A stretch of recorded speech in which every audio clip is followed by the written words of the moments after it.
कोई कर्मचारी या कोई भी कर्मी गांव में जाके एक्सटॉर्शन करे, शोषण करे और अनावश्यक डॉक्यूमेंट्स मांग के अगर लोगों को परेशान करे तो इसकी शिकायत करने की ज़रूरत है। और वैसे जो कर्मी होंगे उसके विरुद्ध कार्रवाई होगी। अफवाह फैलाने वाले जो विपक्ष हैं इन पर तो हम लोग कार्रवाई नहीं कर सकते हैं। इनसे तो सचेत रहना होगा लोगों को, क्योंकि ये कभी भी राज्य में बेहतर काम नहीं चाहते। जिस ज़मीन पर रह रहा है, सर्वे के क्रम में सर्वे करने वाले व्यक्ति का दायित्व है, जिम्मेवारी है कि उस ज़मीन पर उस व्यक्ति के कब्जा को दिखाते हुए डाल देना है। और उसके पास डॉक्यूमेंट है तो ठीक है, नहीं है तो नहीं दे।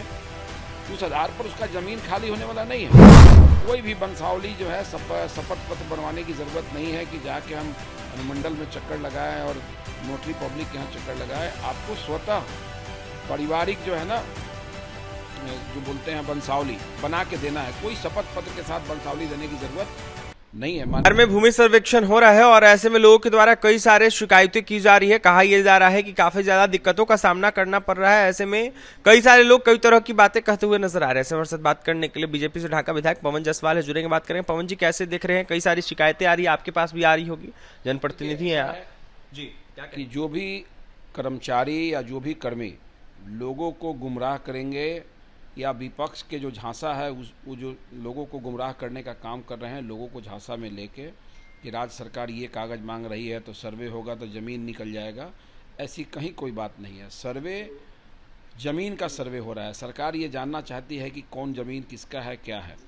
और सर्वे के क्रम में किसी के ज़मीन पर किसी का कब्जा होगा तो हटाने की बात नहीं हो रही है। ज़मीन किसका है, कब्जा हटाना है, रखना है, ये तो टाइटल सूट और ये सिविल कोर्ट का मामला है।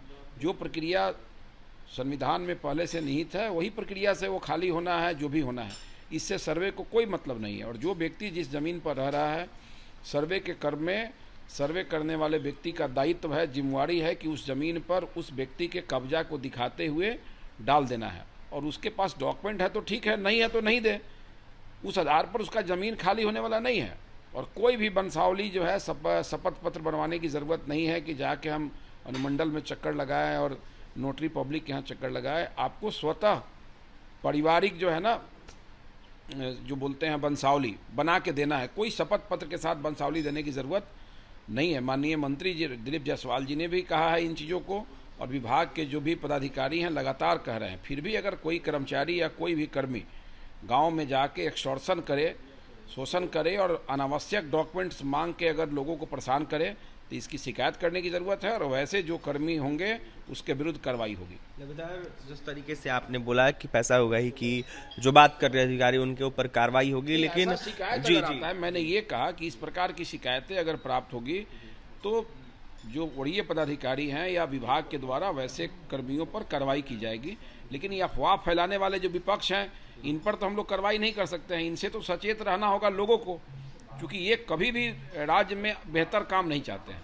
ये कभी भी हम लोग के अच्छे कामों का विरोध करते हैं, लोगों को गुमराह करते हैं। तो मेरा लोगों से आग्रह होगा कि कहीं इनके चक्कर में, विपक्ष के चक्कर में आप नहीं पड़े। आप अपनी ज़मीन का सर्वे कराएं और भ्रम की स्थिति में आप नहीं रहें। जो सरकारी मानक है उसका पालन करें और सर्वे कराने में आप कर्मियों को सहयोग करें। कर्मी अगर दोषी होंगे, प्रताड़ित करेंगे, तो वैसे कर्मियों के खिलाफ भी सरकार कार्रवाई करेगी। पवन जी, लगातार कई सारी तस्वीरें सामने निकल के आ रही है जहां तमाम दस्तावेज देने के बाद भी जो आवेदन रहता है उसको कहीं ना कहीं खारिज कर दिया जाता है अंचलाधिकारियों के द्वारा। देखिए, लगातार राजस्व एवं भूमि सुधार विभाग वैसे अंचलाधिकारी और वैसे कर्मियों के खिलाफ कार्रवाई कर रही है। कई सीओ सस्पेंड हुए हैं, कितने लोगों के विरुद्ध कार्रवाई हुई है, दर्जनों के खिलाफ प्रपत्र का गठन किया गया है राजस्व भूमि सुधार विभाग में।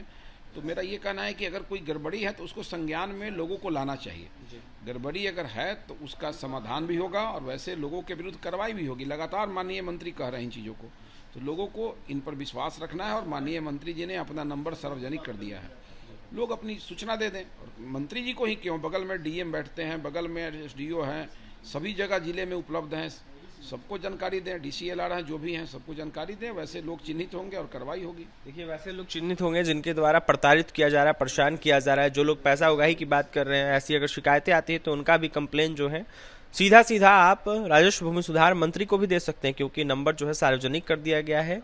बिहार सरकार के राजस्व एवं भूमि सुधार मंत्री दिलीप जायसवाल जी का ऐसे में क्या कुछ कहते थे बीजेपी विधायक पवन जायसवाल। जमीन सर्वेक्षण को लेकर आपने सुना है, और भी तमाम खबरों के लिए बने रहें हमारे साथ। बहुत बहुत धन्यवाद।